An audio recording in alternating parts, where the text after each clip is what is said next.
Good evening. I'm Jonathan Higgins. And I'm Rich Carlson. And I'm Kenneth Higgins. And we are rail fans. That's right.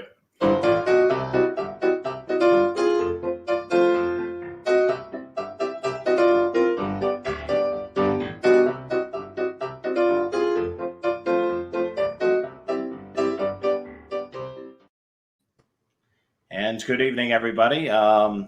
We have an exciting show tonight. We actually have our first guest on Train Aficionado, my dad. Good evening to you. Hi, everybody. So he's basically a viewer all the time. So he's going to be actually joining us this evening. A little nervous, but we're going to have a lot of fun with this. We're here at the Horseshoe Curve, or near the Horseshoe Curve this evening. So we've been rail fanning the last couple of days. And I'm Rich, jealous. Yeah. How many times have you been to the Horseshoe Curve, do you think? Ooh, over the last 35 years, probably about 6 or 7. 6 or 7, yeah. Yeah. So I'm probably catching up to you a little bit, coming here. I came here, the first time I came here was with my wife. My daughter was applying to schools, and Penn State was one of the options. So she ended up getting acceptance at the University of Vermont. So we already had this weekend booked, the hotel and everything. Yep. So originally we were going to cancel it, and we already took the time off from work. So she said, why don't we just go anyway? Just the two of us, our daughter Courtney can stay, she'll stay home and take care of the 2 of the 3 dogs. We took actually our largest dog, Watson. He's the one that typically during the Scanner Guys show is barking in the background at the television. Yes. So he went on an adventure, and this was in April. So it was a little chilly here in the Altoona area. We had, some snow flurries here and there, but nothing that accumulated. And it was quite an adventure. We rented a car, and then we drove out here and then spent a couple of nights here, and we really crammed in as much as we could. Yeah. We weren't able to go up to the curve. It wasn't open for the season yet. So we were able to drive by. Oh, no, it was open. No, I remember. Yes, it was open because of I'm trying to remember now. I think even if the curve isn't open, there's still a lot of good rail fanning to be done either in Altoona or some of the other towns in that area. So even if you can't get into the curve because the park is closed, there's still a bunch to do out there. Yeah, and there is tons of places, and we're going to cover a lot of that this evening. So we have quite an exciting show. If you haven't visited the area, this is definitely a place to check out. I've done a lot of rail fanning up in the Northeast. Rich, you've covered a lot of ground throughout the United States. Roughly, when did you start rail fanning? When I was in high school. My brother-in-law had a 66 or 65 or 66 Mustang, and this was in the late 70s. And he got me into rail fanning. It was a way to get out into the car. And then before that, there was an ice cream shop right along the Sioux Line tracks in the little town that I grew up in. And there was a 3-way meet that occurred almost every evening right around 8:30.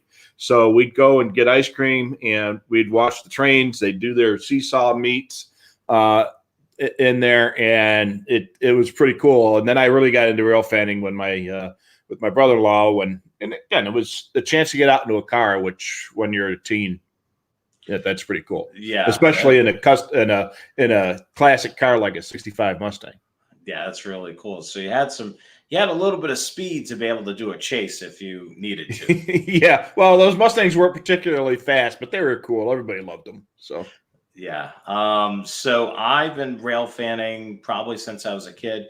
I remember, us at the Middleborough Y, the Y, not the YMCA, but a Y. You remember waiting for the Right, the old Cape Cod. Yeah, train. the Cape Codder, Yep. which Yep. was operated by Amtrak. It would come out of New York City and make its way to Hyannis, and we would spend Sunday afternoons. It would roll through around 4 or 5, I think. Yep. We'll come around a curve. Come around the curve, and then we would also rail fan at the Middleborough yard, which was the Conrail yard at that point. And that was a lot of fun. We would see them doing yard moves. And then the other thing is there was not really restricted. You could kind of walk around a bit, take photos. They knew that you were there. Sure. You were mindful of them. They were mindful of you. Well, back then you could go into a lot of places that you can't even dream of going in nowadays. Yeah, times have changed a lot. Yeah. But tonight we're going to talk about rail fanning the Horseshoe Curve. So let's dive into the slideshow here. Here's how it's going to break down tonight. So what we're going to do is we're going to go over some details about the Altoona area for rail fanning. Frequencies, maps, and so on. And then part 2, we're going to talk about some of the rail fanning spots. And then also we're going to talk about some rail fanning food places that you can eat right here in the Altoona area. So we're definitely when you're rail fanning, food has no calories. That's for sure. That's for sure. No calories whatsoever. So what we'll do is we'll start it off with part 1.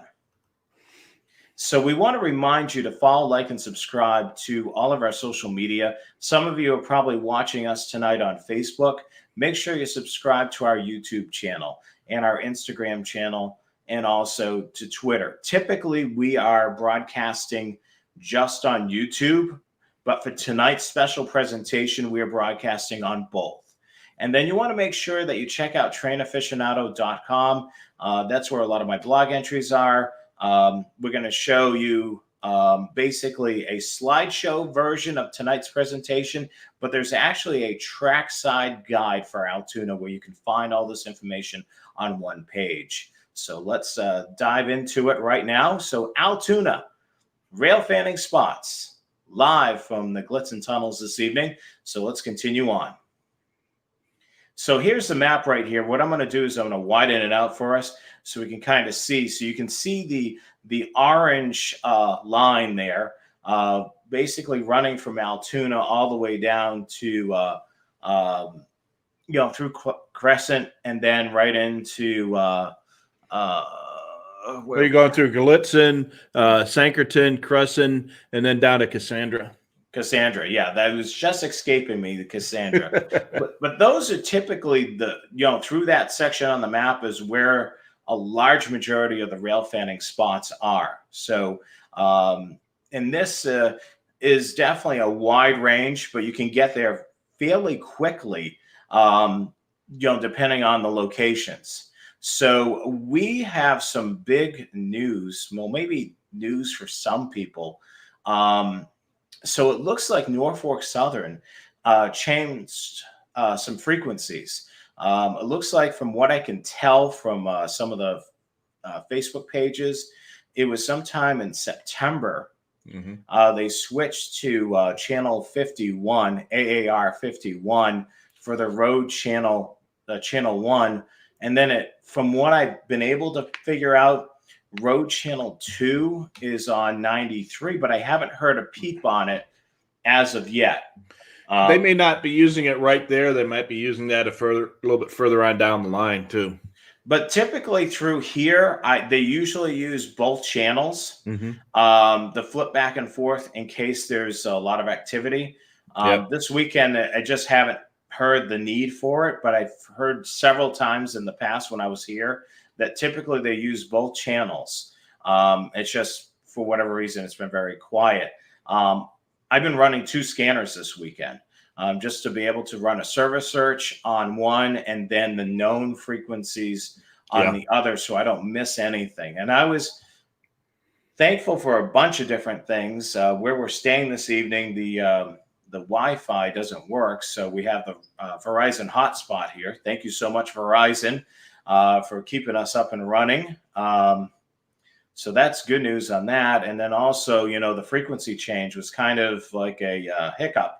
And I Yeah. was like, boy, the radio was very, very quiet. And then I did a service search, and I'm like, oh, here they are. And then I was able to do some research, and I saw, okay, they changed frequencies. Yeah, I had the same thing. I was down in Gila Bend Railfanning a few months ago, and I realized I hadn't heard a peep on that scanner all day, and I can usually hear a couple detectors in the area. I didn't hear a peep.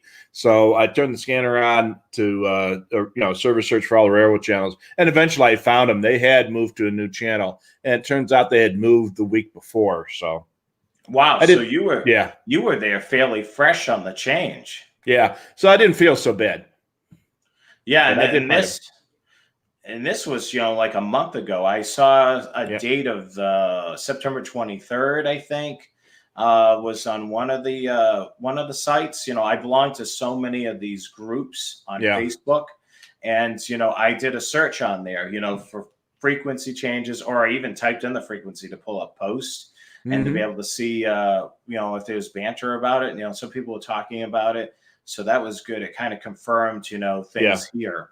Well, at least you found them. That's a good thing. Yes, that's for sure.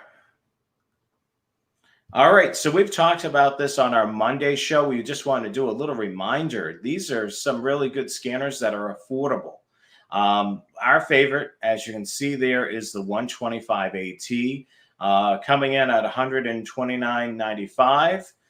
It's not very expensive, and this is Right. a valuable tool for rail fanning. So definitely, if you're a rail fan, make sure you have a scanner. Yes, as Rich is showing, you need a scanner, and there's a lot of value to it. You'll be able to hear what's going on. If you're not hearing a lot of activity on the radio and it's a busy territory, they may be doing some track work. Yeah.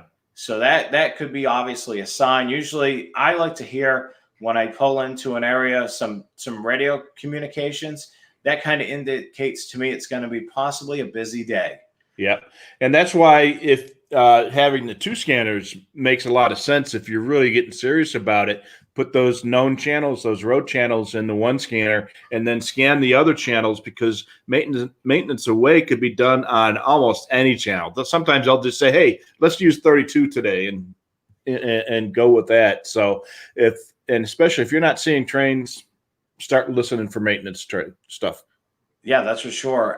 The great thing that I heard the other day, maintenance crew wanted to do some welding Mm-hmm. down in the Altoona area.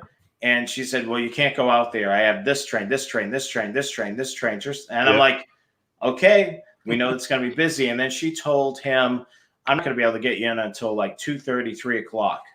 So Yep. I was like, all right, we know that we're going to have some rail traffic. Just by that radio transmission there, we knew we're gonna have some action until they do some welding. Yep. And then 2:30 is the time you go to the store. Yep, go to the store or go get lunch because Yep. you'll be able to delay your lunch just knowing, okay, we're not going to go to lunch right now. We're going to grab all these trains, go to lunch, and then come back out when they're done. Getting back to the scanners, so our favorite is the 125 AT. The newer scanner, which is the SR330, that scanner there is $100. It doesn't have alpha tagging, doesn't have PL tone capability, and the screen's a little bit smaller than the 125 AT. I would Yeah. say for the $30 additional, get the 125 AT. Yeah, you'll be happy with the 125. Same amount of channels, but it has a little bit more flexibility and a little more capabilities. And like you say, it's only $30 more. So that's our scanner spiel. And of course, you can purchase those when they're in stock at Scanner Master. Okay, so this is an app that I use a lot when I'm in the Altoona area because a lot of heritage units make their way through the Mhm. Altoona area. This seems like a busy corridor, and you see a lot of them coming through here. So you want to download this app. It'll indicate locations of these trains, and you can even report trains that you see. And then you're going to help out other rail fans. So let's say the Pennsylvania, for example, that's been avoiding me for a long time. Goes through. I would let them know that I saw it at Cresson, and then I would put in the information, whether it was leading or whether it was trailing, whether I saw it in person or on camera. So I'm going to put that all in there and then submit it. And then other rail fans will know that it's heading east or westbound towards them, and then they'll report it, and it helps everybody along the line. Yeah, it's a great tool to have, especially if you like catching those heritage units. And it might be the Norfolk Southern heritage units, it might be some of the special paint jobs, could be all kinds of different units. The obscure units, the special paint, and the heritage units are going to be listed in here. Yeah, that's for sure. And you can see in the screenshots below, you can see where you can submit it. There's a map as well, so you can see where they are pinpointed on the map. This is a free app, and you can download it on the Apple Store or the Google Play Store? Play Store, right? Yeah, the Google Play Store. I mean, neither one of us are Android users, so yeah. We're both Apple. Works well on both Android and Apple products, so definitely keep that in mind. But that's definitely a good app. Even if you're not in the Norfolk Southern area, anywhere, it's a good app to have because you may have a heritage unit, Amtrak engine, or the other railroads have special trains or heritage units. Yeah, so like for the UP, they got some of the patch units from the Southern Pacific or the Northwestern. There might be their Olympic paint job. The BNSF now has got some units with tags from different predecessor railroads. Plus, there's still some Santa Fe and Burlington Northern paint. CSX has got a couple special units as well. So it'll have those kind of things on there too. So if you're into that kind of stuff, this is going to be a great app for you. Yeah, definitely.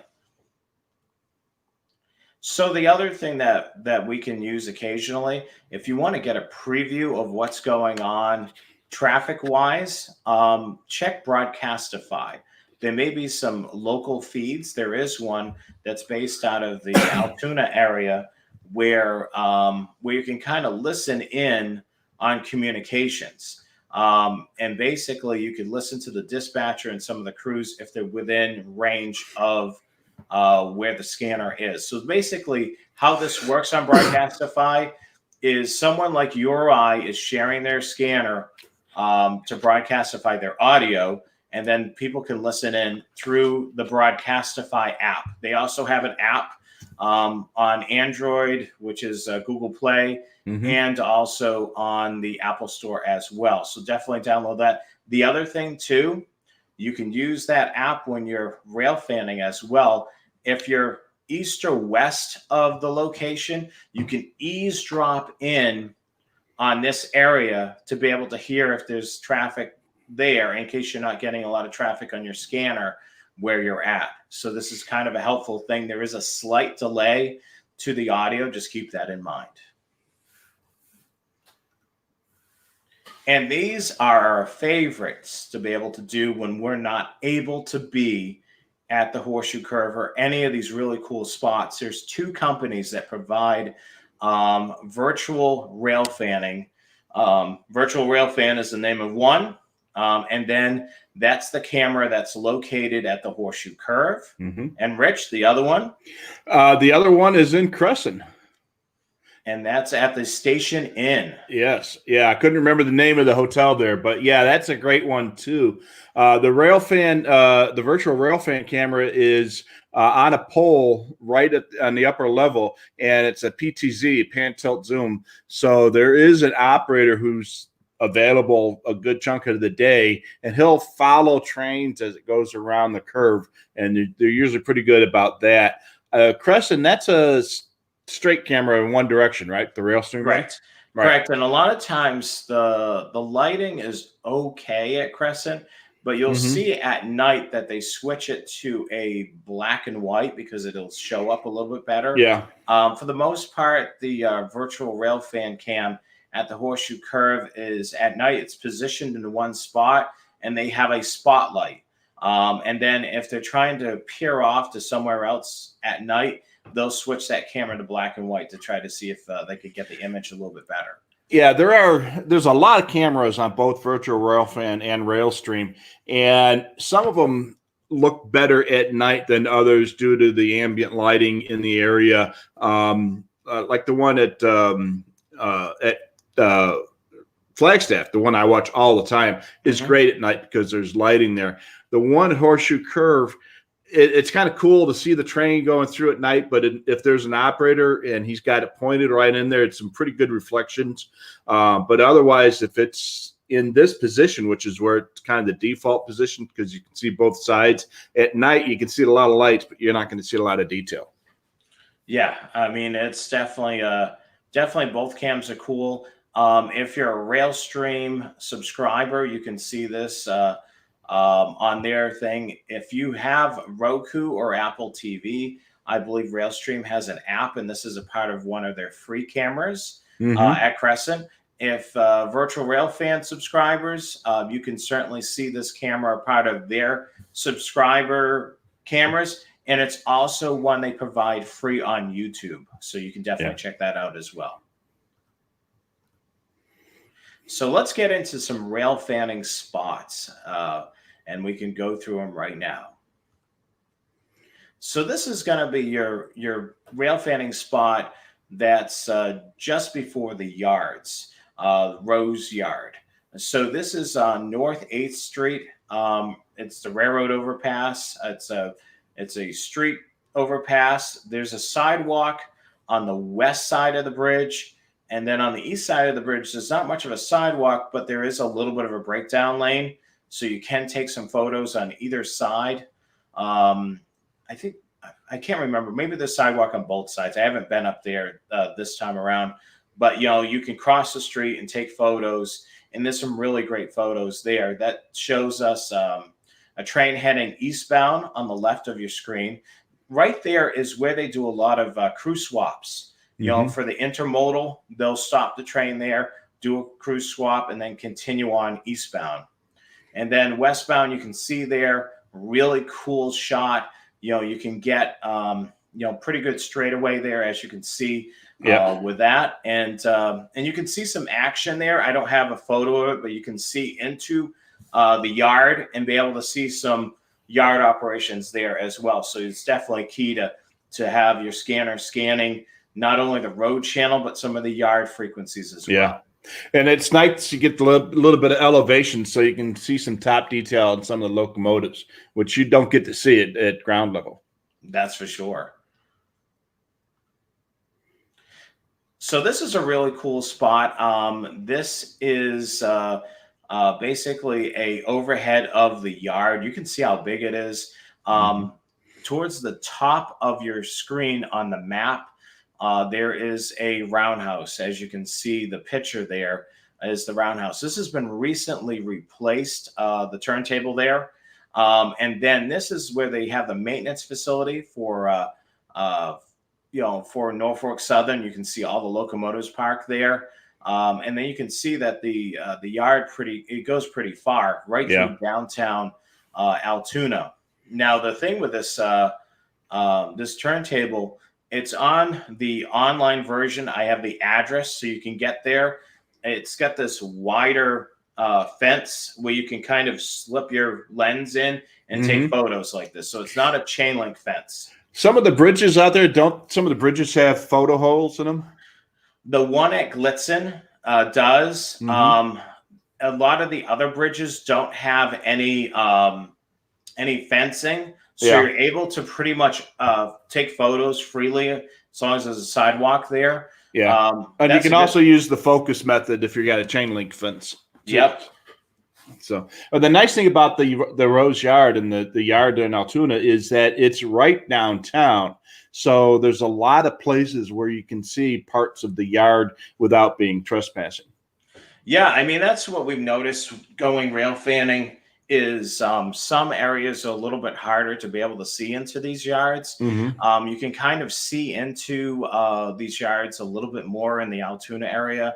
Of course, you're going to hear a lot more radio activity there because you have crew swaps and you also have some trains being built up in the yard. You also have, this is a location where the helpers are tacked on. So they'll Mhm. stop and they'll tack on the helpers. So there's a lot of chatter.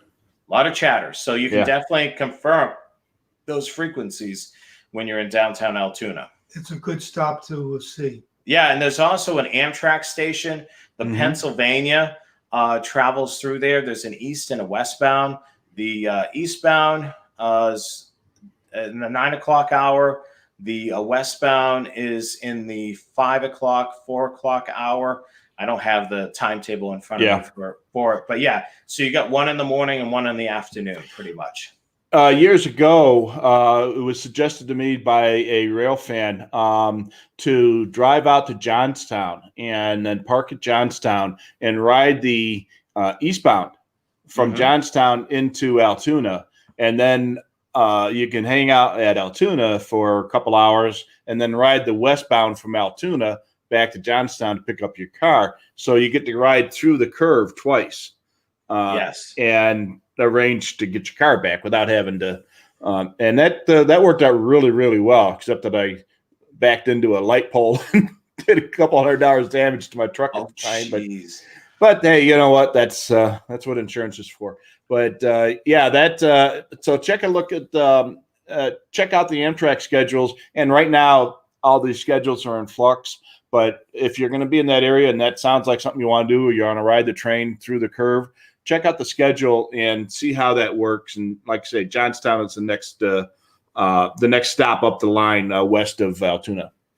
Yeah, if you take a look at the trackside guide on trainaficionado.com, the Amtrak station is close to some of the downtown locations that I mentioned. Yeah. And then there's also a couple of restaurants, which we're going to highlight in upcoming slides, that are in walking distance. So if you decide to do that, you definitely can, one, have a couple of places to do photographing, two, be able to get something to eat, and then, of course, one location you're able to, in case you need to use the restroom, you can do that as well.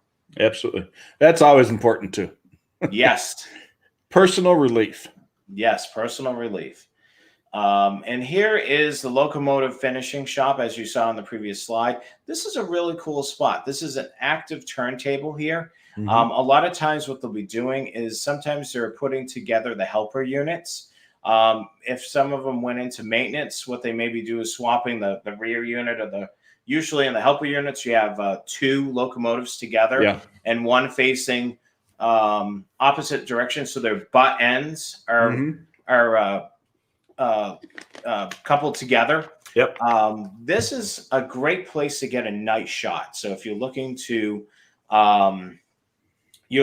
get a nice night shot, this is a cool place to do it. The lighting is really cool. You can see here, you may want to use an onboard flash on your camera, but you can get a pretty decent night shot there. As you can see, the photo on the right definitely shows a really good shot there. Yeah, if you got a tripod, you might be able to get some time exposure. Looks like there's an end cab switcher on that picture to the right, and some sort of yard goat at the far right of that picture too. Yeah, I mean, you're going to see some different locomotives as well that you don't normally see out in the road. Yeah, I remember seeing some pictures from a few months or last year with some former Union Pacific locomotives that were still in the UP paint, but with Norfolk Southern numbers on them, getting ready to get rebuilt there. Yeah, and I've seen some CSX, locomotives that they sold to Norfolk Southern that they were using the last time I was there. Yeah. So here's the footbridges. Yeah, those are the footbridges there.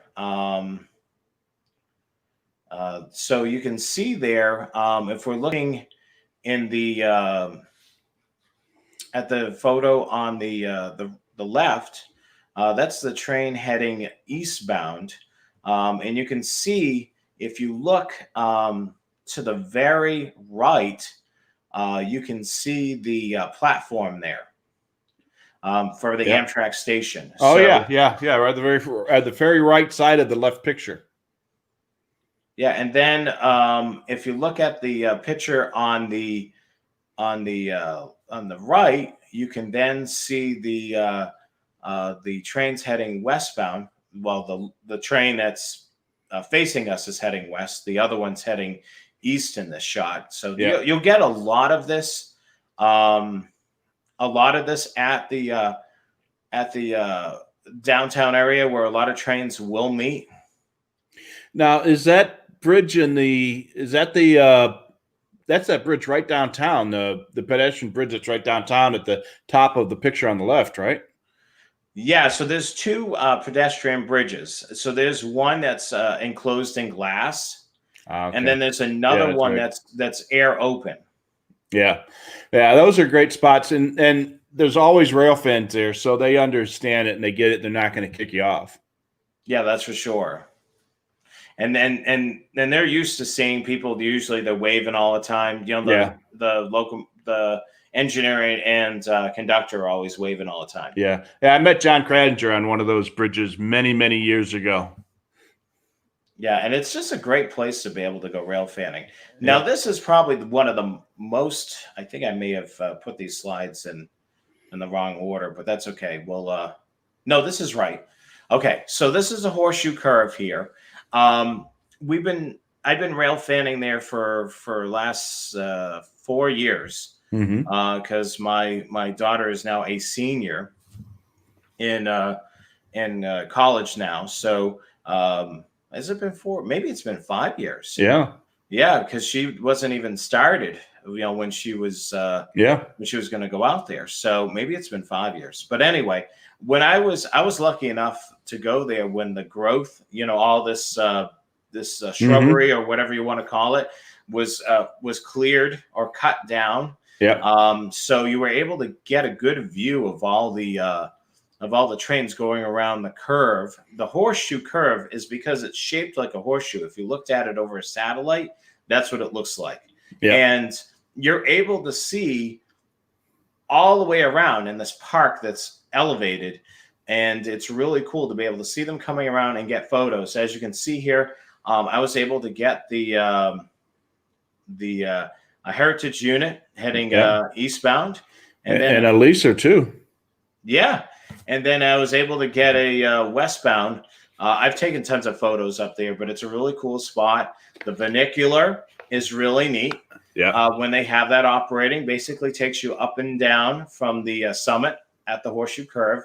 I can't remember how much it is to go up there. They do charge you I think it's under $10. Yeah, there's an admittance fee to get in there, and they used to charge extra for rides on the funicular, and they gave you a little quarter-size token, like a game room token type thing.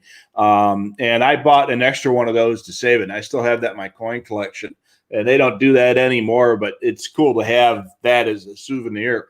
But when I first started going there, they didn't have the funicular, so it was all walking all the time, and back then, the video cameras were the great, big, huge things, so I had a bag of this. I had a cooler and my regular camera bag, and I was loaded down. And by the time I got to the top of the stairs, I was huffing and puffing.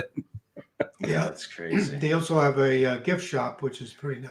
Yeah, right now, they don't charge to go in the vernacular. It runs every half hour. Right. So which is good.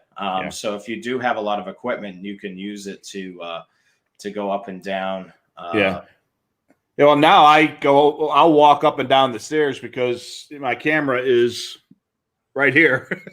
Yeah. And, my equipment goes in a backpack, which I just throw in my back. I mean, you've seen, video cameras have gone to a lot smaller. Oh, yeah, absolutely. And it's, and now I'll go up and down the stairs because I need the exercise, and it's good exercise. But back then I didn't really need the exercise. But when you got 300 pounds of crud. Yeah. When you get a lot of, that certainly I need the exercise as well. You remember when you started watching the Horseshoe Curve and you were pretty amazed to be up there, right? Right. It's very exciting. Yeah. I mean, it was very exciting to be up there. And you can see them coming from far away. Yeah. And the sound, because the sound echoes off the mountainsides. Yeah. And then, from us being watching the virtual rail fan cam, we can kind of tell if there's one coming up the hill. Yeah. And then when we're there, we know because we've so tuned to listening to it all the time. And they Well, always another beep good- the horn. What was Say that? again? They always beep the horn. Yeah. Oh yeah, they beep the horn a lot up there, especially if there's a lot of people up there. Another good source for information is when you go to the video, the virtual railfan camera, there's a chat feature on the YouTube camera, and there's always people chatting about what's going on. And some people have access to the ATCS monitor or other sources. They know, hey, Amtrak's coming through at 12:35. The Pennsylvania Heritage Unit is coming through. It'll be there about 2 PM. So if you watch the chat on the virtual railfan cam, and you can even watch that on your phone or tablet, it's good information, and there are people out there that know what's happening, and it's just like I said, just another great way to grab intelligence. Yeah, I mean, it's certainly a great way to learn how to just even when there's activity up there, you can kind of gauge it. Even though freight doesn't operate on a like Amtrak type of schedule where they need to be at certain times, Right. you can kind of gauge when there's lulls there, and there's typically a lot of the lulls happen around the same time, so you can kind of figure out, I'm going to go up to the curve first thing in the morning because I can catch the Amtrak going through. Yeah. Or I know there's a lot of activity during on a typical day. Usually there's a lot of activity during these times, so I'm going to go up there. So you can kind of use the virtual railfan camera and kind of get a gauge of how busy it is. Yeah, absolutely. Get kind of idea of when to expect stuff. All righty. So this is the Binghamton Cemetery. This is a bit of a hike to get there. This is a unique spot that not a lot of rail fans know about. So there's a public road that runs parallel with the right-of-way, which goes to the cemetery. There's some details on our on the Train Aficionado website with the trackside guide that goes into detail. So the thing I recommend, if you're going to go down into here, you got to go down a dirt road, which is single lane, and you don't want to do a car when you go down there. There's oftentimes ruts. Yep. So you want to do a high profile pickup truck type of thing and go down there. If you're not able to do that, you may be able to park up at the top, and then you're going to have to journey your way down. It's going to be a long walk. Yeah, especially if you're toting camera equipment. Yeah, I mean, the thing is with the cameras, they're smaller. You can throw it on your back. It's not that bad. What is the attraction to this particular location? Okay, so what happens here is there's two tunnels, and they're separated. The two tunnels, which we're going to show in the next slide, a little bit of detail. This is where they merge back together on the east side of the Glitzen tunnels. Cool. So the problem is, if you're on the west side of the Glitzen tunnels, you can see the double-lined tunnel with two lines easily. The other tunnel, you cannot. It's a single-line tunnel, a single-track tunnel, which we're going to go over in the next slide. So this out here is where the two lines merge, and the fall foliage here was phenomenal. To be able to get photos, and it's really a really good spot because it's not a known spot. Well, now it could be because I'm talking about it, but it's a bit of a hike out there, and it's you can get some different shots. It's not your typical, you go to the the various viewing stations, and then everybody gets those shots. Yeah, you get a little bit different perspective here. That's for sure. So we'll show you what this is all about. So as you can see here, we're looking at the map. Where the cemetery is right on the map. If you look towards the very right, you see the two orange lines. They merge together there. So that's a really cool spot, because if you're not able to get you're able to get everything coming in, funneling in right there. Yeah. And as you can see, there's two tunnels. The tunnel that's double track is the Allegheny Tunnel, which was made larger to service the double stacks freight cars in the 90s. And once this was done, the old Glitzen Tunnel, which you can see in the photo there. Now, this is on the east side of the tunnel, has been closed. And then the photograph that you look at on the left is the Allegheny Tunnel. Now, I've rail fanned from a top of the, here I'm pointing at the picture like you can see me, but I've rail fanned from the top of that tunnel over here, which you can get a pretty decent view of the valley from there. But it used to be a lot less foliage up there back then. There's tons of foliage. You have to wait until the leaves come down, and then you're able to get a little bit better. I've seen that view. It's a really cool because it's really high and elevated. Yeah. So this section today, we actually walked out to get these photos. And you can see on this side, on the east portal of the abandoned Glitzen Tunnel, there's just a fence there. Yeah. I couldn't tell, there's so much brush there. You can't really tell what the condition of that tunnel looks like. But, the other tunnel that is made larger to accommodate the double stacks is over 3,000 feet long. Jeez. Now, you can see from end to end, and it doesn't look that long, but trust me, it's definitely that long. Yeah, and with your luck, you'll get just to the point of no return when you see that headlight, and you're like, oh, no. So do not, under any circumstances, go into the tunnel.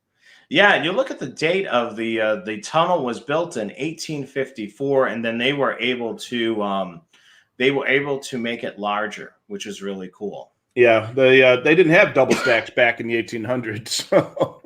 That's for sure. And then the tunnel that's not easily accessible is the New Portage Tunnel, which was built in 1855. It's a single line track. It's only 1,620 feet. And this serves as was once the third tunnel, but now there's only two tunnels. And that's the one that, is kind of not easy to take a photograph of the mouth on the east or west directions. So the good thing about, going to that cemetery location is if you're trying to capture a train that's coming out of there, you can get it. Mostly what goes through that tunnel is the vast majority of the eastbound traffic will divert over there. So you've got that track for east traffic. And then in the Allegheny Tunnel, it's east and westbound traffic. So you'll have traffic in both directions. But occasionally, I'm sure they run traffic through the other tunnel if they have to.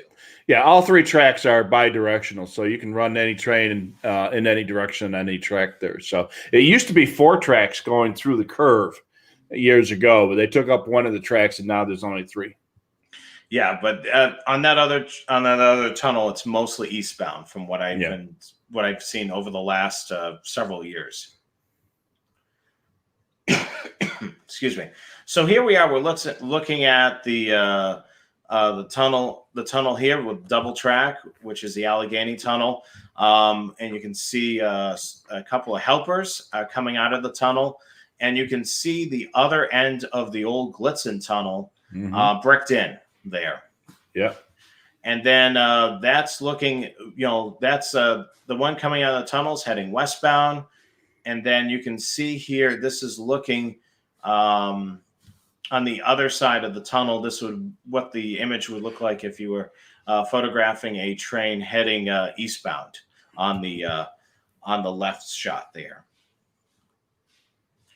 Now, this is a popular location at Cresson, the Railroad Park. This is conveniently located right across the street from Vino's Pizza, where a lot of rail fans frequent. This is a great location to be able to photograph trains. You can see all the activity here. This is a lot of times where they may pull off the helper units. So the train may stop there occasionally, or this is where they may tack on a helper unit onto the rear end of a train. As you can see here, you can see in the shot that's on the on the right, that's a train coming eastbound, and the shot on the left is a train coming eastbound, and the shot on the right is a train going westbound. Now, these are actually helpers and not distributed power, because the helpers are manned. So, and they only take the train up the hill or down the hill, and then they'll cut them off, and then they'll use them for another train. They actually use the helpers on the downhill side as braking authority or braking assist. Yeah, I mean, that's totally really the reason why they're there. I mean, I've seen crews in the back, and they'll wave to you. So don't be surprised if you see somebody waving to you in one of the helper units. I've even seen sometimes somebody in the helper unit blow a horn around the curve. Oh, yeah. You know, you're not expecting that because you're thinking there's no crew in the back there. And there is. Yeah, well, I mean, from almost all the trains have distributed power. There's a couple of units in the front, a couple of units in the middle, and maybe one at the end, and or a couple at the end. So, but those are not manned. Those are all they're on that train from start to finish. With these helpers, they're only on that train for 30 or 40 miles, and they cut off usually at Cresson, or what is the other place to the west where they cut off? It's someplace out there. And then on the eastbound trains, they'll cut off at Altoona, and they just work that section of line to get them up the hill and then down the hill.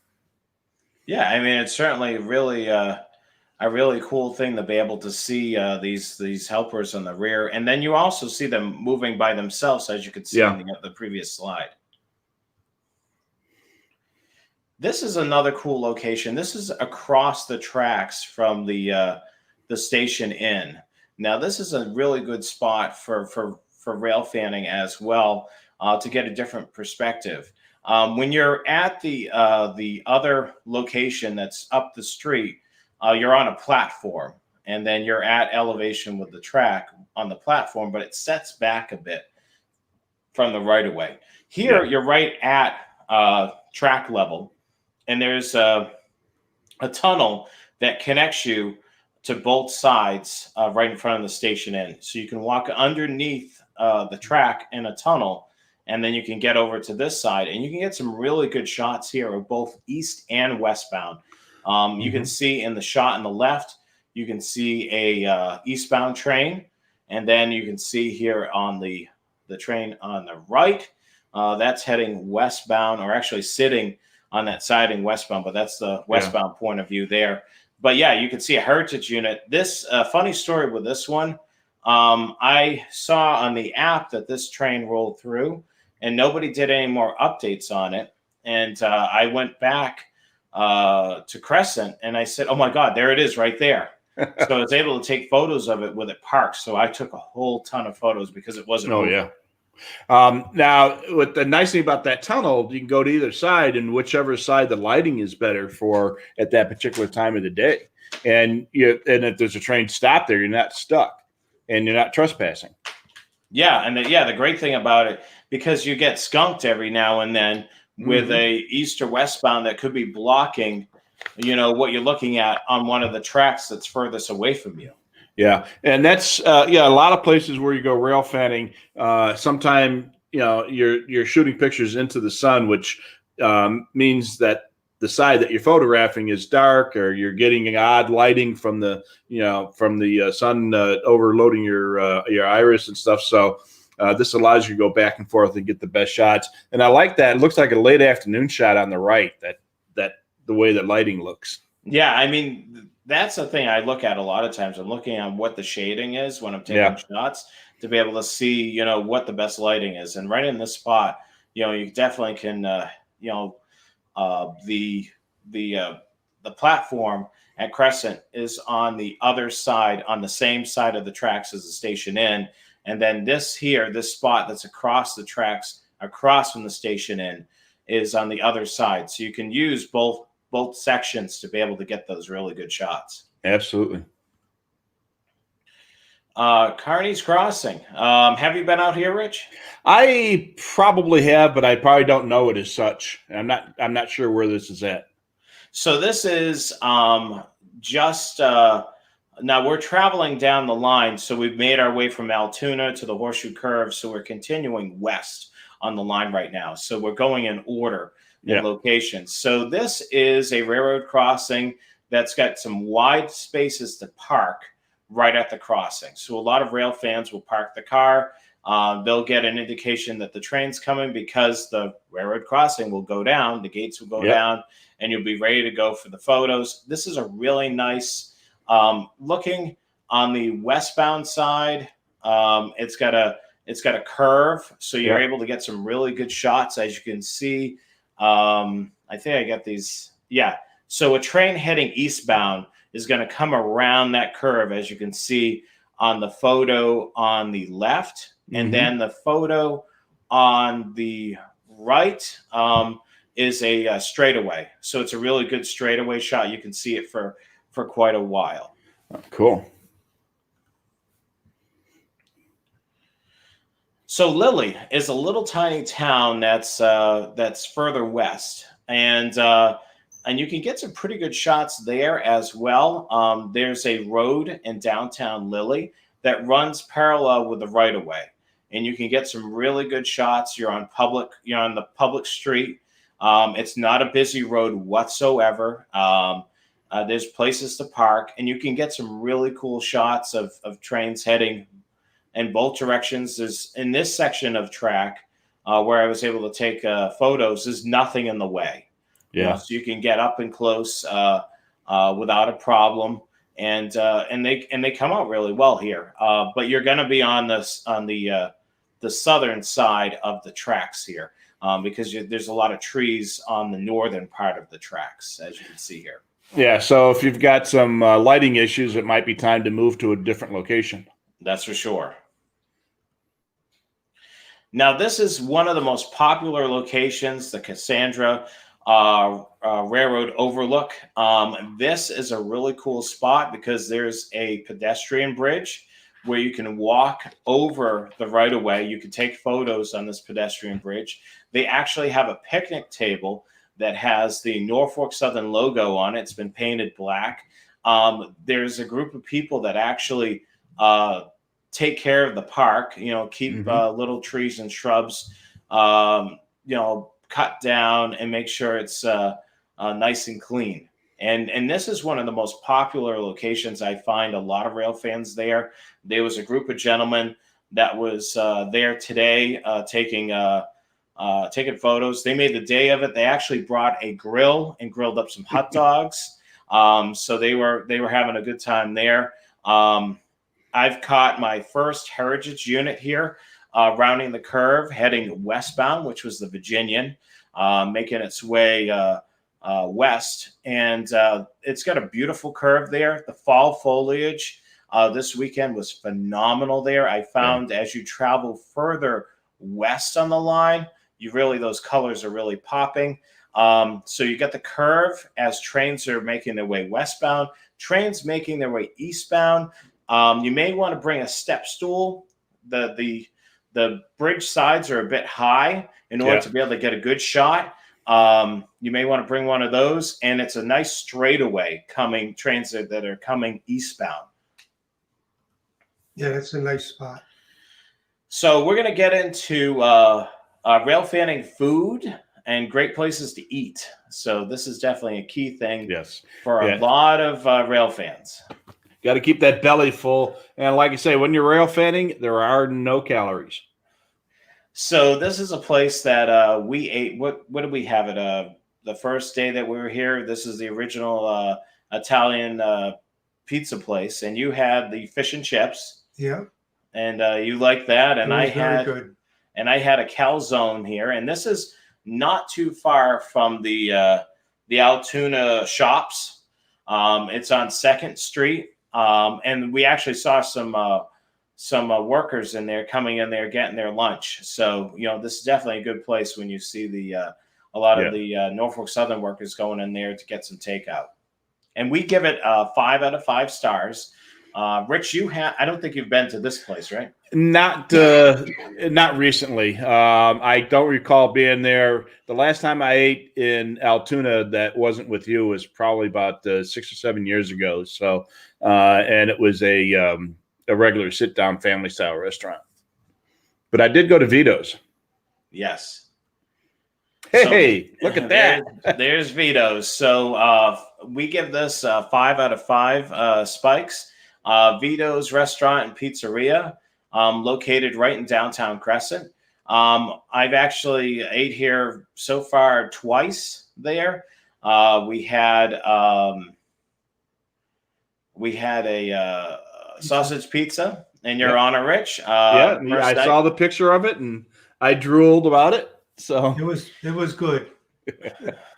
Yeah, it was good last. What was that? 2 years ago when you and I were there, or 3 years ago? Yeah, maybe? It was really good. I mean, we went there in 2018. Yeah.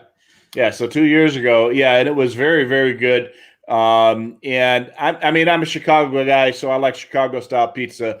But for New York pizza, it was pretty good. It was a busy place. Yeah, and we got there early when you and I were there, probably like 10:45 or so, and it wasn't full, but it got full by the time we left.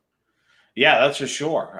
It certainly got really busy there tonight. We actually went back there tonight because we wanted to get some quick takeout before the show, and then we had that. And well, the nice thing about it is it's basically you got the restaurant, you got the street, and you got the tracks. So you can look out the door, see the trains. You could definitely hear them. And so, unfortunately, I wish they had picnic tables out in front where you could eat and watch the trains. But yeah, maybe one of these days. That's for sure. This is a location. There's multiple locations of Sheets.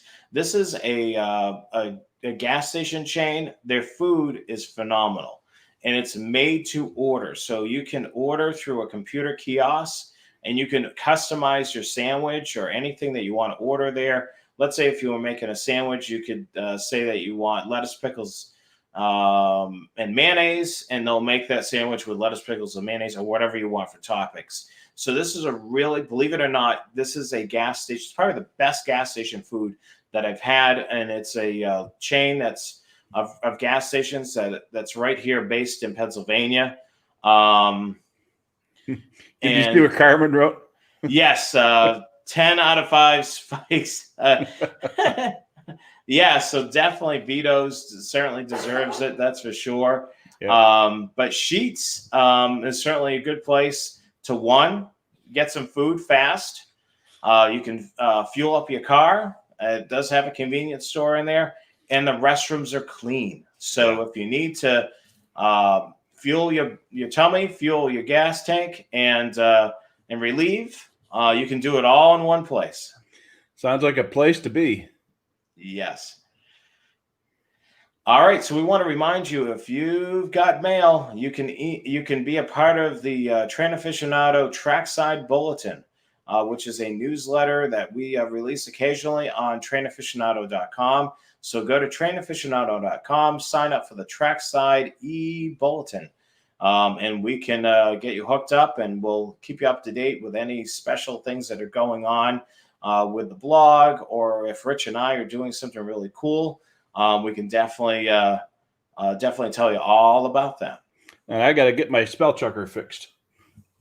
Make sure you check out the Candy Factory outlet. Oh yeah, I forgot about that. That's Boyers, yeah. You took me there when we were there last year or 2 years ago, and you stocked up. Yeah, it's really good. Then also the museum when it's open. Oh yeah, the museum, that's for sure. That is a real nice place. Yeah.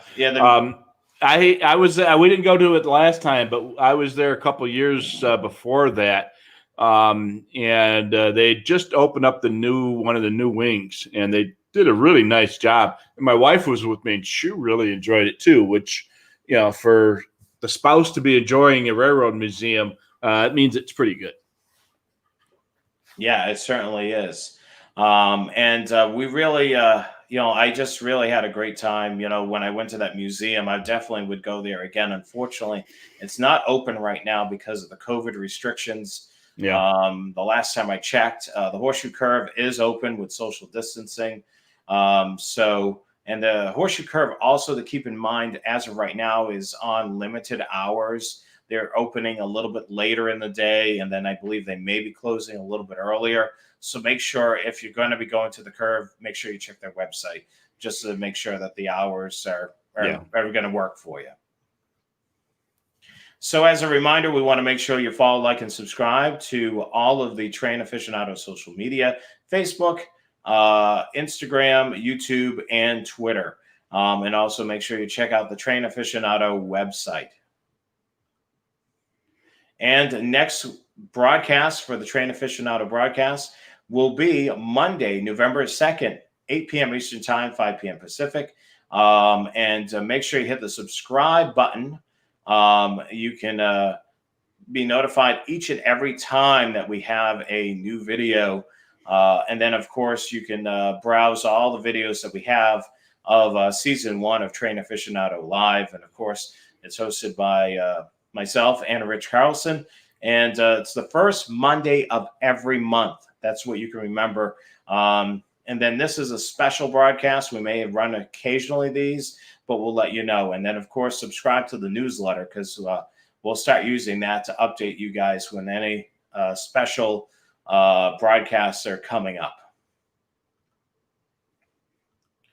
All right. And that basically... Did you want to show them some of the items from your... Yes. I almost forgot about that. So let me show you. I have a PDF that I made that's laminated with both sides of what I use when I'm here in Altoona. Rich, why don't we pull up the trackside guide? And then we can take a look at that. That's going to basically show all the mileposts, which is really neat. We're going to take a look at that right now. So this is something I put together from various sources. It shows you the milepost, the name of the location, and then it has some notes. Like it'll say, the name of the yard, Rose Yard. It'll also have where all the track detectors are, so you can kind of listen into those. It also will have, just information that's important, how many tracks are there. It's really a great resource. And this is something I was able to put together from multiple sources and kind of compile the information together. So this is really something that's really neat to be able to take a look at. We also have a timetable that the Horseshoe Curve provides to you as well. It's on the back of my sheet. I'm going to show you on the screen right now what that looks like. So at the Horseshoe Curve, they give you a piece of paper that shows you all the east and westbounds and then the approximate time and when it runs. So what I did is I converted this sheet into an easier to read sheet, which I put all the eastbounds in one table and all the westbounds in another. And it's a lot easier to read. And this changes frequently. So every so often I'll have to go to the Curve, update it, which I'm going to probably end up going to the Curve hopefully tomorrow, grab one of these sheets and then do some updates accordingly. And this all can be found on the Train Aficionado website, trainaficionado.com. And then under trackside guides, you'll see a trackside guide for Altoona. And here it is right here, the ultimate railfanning guide for Altoona, PA. And I have these as PDFs that you can download. The website is very mobile friendly. If you scroll down just a little bit, you can kind of show everybody a lot of the photos that were used in tonight's broadcast are listed there. I've given addresses to the locations, also any notes of any key locations such as like restaurants or Sheet's location, any of that information that may be useful to you, with links to various things as well. So you can definitely use this to preview what your railfanning trip will look like. And the other thing too, it's mobile friendly. So bookmark this on your phone, and then you can pull it up as well. So definitely a couple of things for you to download. We're going to be expanding on this tracks.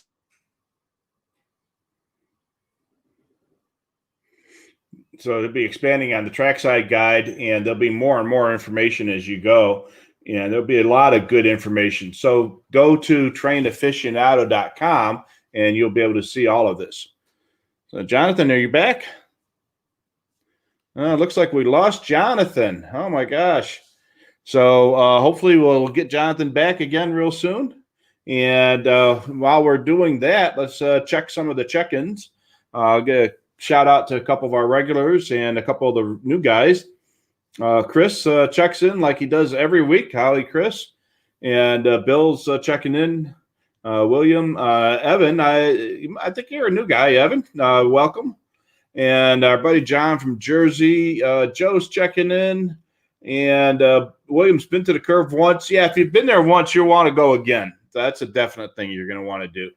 Les is checking in as well. Gene, our buddy from Mass, is there. And Dale, our buddy from Montana, he's home. That's good. I'm glad you made it home safe and sound. And Carmen's checking in.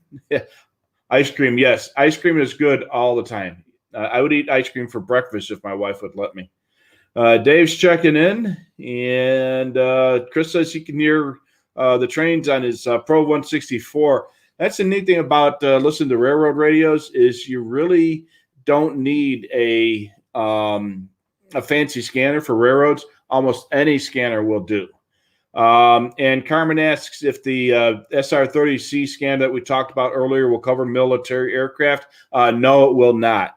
The BC-125 will, and it works great for that, but the SR-30 does not. So if you want military aircraft, step up to the BC-125 AT. You'll like that.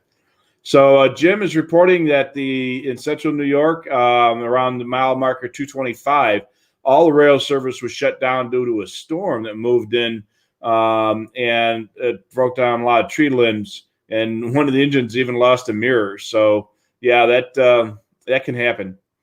Dale is in Montana, and in Laurel, there's a huge switch yard and a facility there for maintenance. So a lot of Montana Rail Link activity there in Harv, and there's another switch yard in Harv. So for the BNSF, and a couple others checking in. Art is checking in. Alicia's checking in, and more food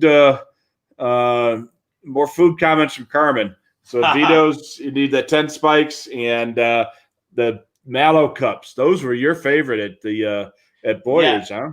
Yeah, I like the peanut butter cups, and then I like the Jimmy sticks, which are really good. And the prices are really good. But yeah, it's an outlet store, certainly, so you're gonna And they're open 7 days a week. Yeah, they're open 7 days a week. And the other cool thing is you can buy the ones that didn't make the cut, and like they weren't perfect, and you can certainly get those at a discount price. As discount price. Yeah. Yeah, so, you might in the summertime. You might want to consider bringing a cooler so you'll have someplace to put them so they don't melt in the car. Yes, and we have a cooler with us, and that's a good thing. I mean, even you do that in Arizona just because of the warm temperatures. We have a cooler to go down to the corner grocery store.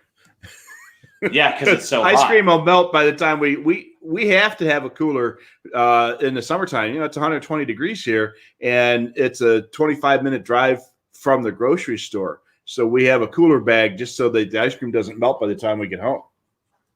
So most of the time, it's so good it's in your stomach.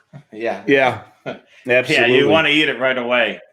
Yeah, and a couple more check-ins. Ray's checking in from Illinois, and Jonathan, did you catch the 8105 interstate unit coming through yesterday, or the 4091 today? I missed both of those. I wasn't, so I was at lunch when the interstate went through, and then the other one, I'm not too sure how I missed that one. It's just, traveling in between one location to another.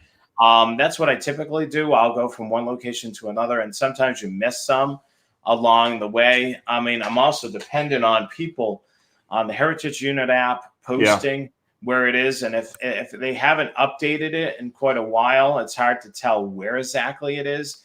That's why a lot of times I do my part when I see a Heritage Unit go by or a special train go by to post it, so it helps other rail fans along the way. The other thing too is I'm doing a bit of driving on this trip, so I'm not sitting on my phone, on the Facebook groups and trying to figure out where things are as well. I mean, I belong to a couple of Facebook groups here. Well, what's going to happen is when you're driving from point A to point B and you can't actively be rail fanning, that's when the good stuff is going to come through. That's Murphy's Law. Yeah, that's for sure. Yeah. So, and it's, okay. I'm sorry, Dale. It's pronounced Haver. So, yeah, I was thinking it's spelled Havery, but it's actually pronounced Haver. So, don't you have a town like that in Massachusetts? That's, well, there's a lot of towns that are pronounced a little differently. You got Peabody, Peabody. Quincy. There's no Z in Quincy. Yep. See, the rest of the world says Duxbury. Quincy. Yeah. Yeah. Or my personal favorite is Worcester. Which is Worcester. Yep. I don't know how you get Worcester out of that or Worcester, but it's Worcester. That's Worcester. You go down to Maryland and only a couple 100 miles away, and it is actually pronounced Worcester. So yeah. So and Ray asks where you can buy a rail marker guide. We talked about this a little bit on Monday. You can occasionally find copies of timetables on the internet. Yes, and you will have all the milepost numbers on it. And I've seen them at train shows as well. Yeah. And there's a lot of places. So the thing is the ones that you're going to find on the internet or at a train show or sometimes at the hobby shop, if they have some of that kind of stuff, is they're not going to be the most current, and they might be from the predecessor railroad. So in your area, you might find one from the Sioux Line or from the Northwestern, but the mile markers are probably going to be the same. They might make a few changes here and there. I know when the Union Pacific took over the Northwestern, they had to change the name of a couple of the subdivisions because they were duplicated. So that kind of stuff will happen. But they're not going to go out there and renumber all the mile markers. So even if you get an old timetable, the mile markers are still going to be there, and that's the most important information. So, that's the end of the comments. Yeah, so what we can do is, on cue. Yes, there is a few apps. Dale just mentioned. Oh yeah. For Amtrak, there is coupling. There's Amtrak's website, which tracks where the trains are located. There's another website that's out there that another person came up with that kind of gives really good detail. What's the estimated time of arrival when it's late and so on. So there's a couple of really cool websites for tracking Amtrak and what time they'll be there. Excuse me. As for Norfolk Southern, there's not a lot of, and all the other railroads, there's not really anything to track them other than, the Heritage Unit app, if there's a Heritage Unit, or belonging to groups. So, all righty. Let's get to, there it is. All right. And so what we'll do is we will take a look at a few things here. So the next broadcast is November the 2nd. That's the day before Election Day. So those of you that are looking forward to Election Day when it's over, when you won't be bombarded by campaign ads, that'll be a day to celebrate. So we're on the day before Election Day, Monday, November 2nd, 8 p.m. Eastern Time, 5 p.m. Pacific. We're talking about movies with trains in it, and we're going to take a look at that and trains in the movies. And make sure you hit the subscribe button. Do that now if you're just joining us for the first time on our YouTube channel. hit that button now and hit the notification bell too, so that you'll be notified when we're going to have a special show. So we're going to do them every Monday at the same time, 8 o'clock Eastern, 5 Pacific, but we'll also do occasional special shows like tonight. Yeah, that's for sure. And we'll keep you up to date on that as well. So certainly subscribe to our social media as well, our Facebook page, Twitter, even check out our Instagram for photos. Definitely good spots. And of course, sign up online at trainaficionado.com for the trackside guide. All right. I think that's going to wrap it up for us this evening. So good night, everybody. Hopefully everybody has a great weekend. It's Friday night when we're broadcasting this. So hopefully everybody has some time to be able to do some rail fanning this weekend. Have a beer on me, guys. Good night, guys. My name is Rich Carlson. I'm Jonathan Higgins. And I'm Kenneth Higgins. Thanks for joining us and have a great night. Bye. Bye. Bye.